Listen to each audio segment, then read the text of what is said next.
Hi guys, இன்றைக்கி நம்ம ஒரு யம்மியான சீஸி கார்லிக் நூடுல்ஸ் எப்படி செய்யலான்னு பார்க்கலாம் வாங்க.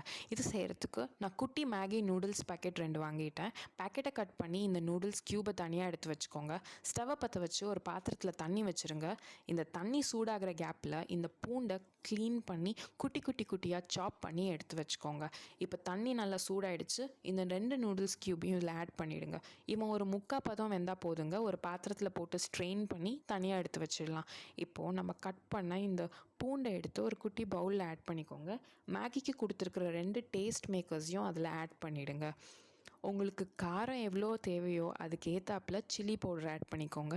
இன்றைக்கி எனக்கு எவ்வளோ தேவையோ நான் ஆட் பண்ணியிருக்கேன்.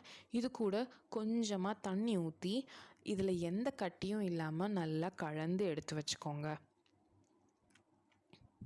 இது ஒரு லிக்விட் கன்சிஸ்டன்சியில் இருந்தால் போதும்.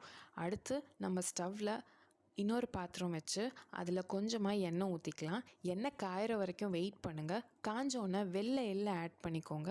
எள்ளு நல்லா பொரியிற வரைக்கும் வெயிட் பண்ணுங்கள். இவன் நல்லா பொரிஞ்சோன்னே இந்த மிக்ஸ் பண்ணியிருக்க மிக்சர் அவன் மேலே ஊற்றி லேசாக கிளறி விடுங்க. பூண்டோட ஒரு நல்ல மணம் வரும், அது வரைக்கும் வெயிட் பண்ணுங்கள். அதுக்கப்புறம் சால்ட் உங்களுக்கு தேவையான அளவுக்கு அவன் மேலே லேசாக தூவி விட்டுடுங்க. அதுக்கப்புறம் கொஞ்சம் தண்ணி ஆட் பண்ணி அவன் கொதிக்கிற வரைக்கும் வெயிட் பண்ணுங்கள். பாயில் வந்ததுக்கப்புறமா நம்ம ஸ்ட்ரெயின் பண்ணி வச்சுருக்கிற மேகி அதில் ஆட் பண்ணி லேசாக பெரட்டி விடுங்க. அப்படி ஒரு பெரட்டு, இப்படி ஒரு பெரட்டு, நூடுல்ஸ்க்கு எந்த சேதாரமும் வராமல். நீங்கள் ஒரு ஃபோர்க் கூட யூஸ் பண்ணலாங்க. கிளறி விடுறதுக்கு நல்லாவே இருக்கும். சூப்பராக மிக்ஸ் ஆகிடும்.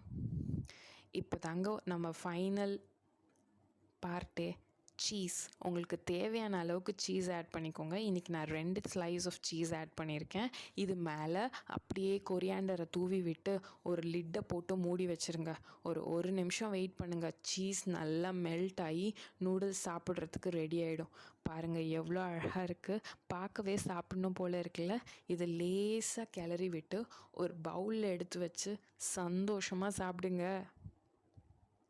சாப்பிட்டுட்டு மறக்காமல் எப்படி இருந்துச்சுன்னு டேஸ்ட்டு கமெண்ட்ஸில் சொல்லுங்கள்.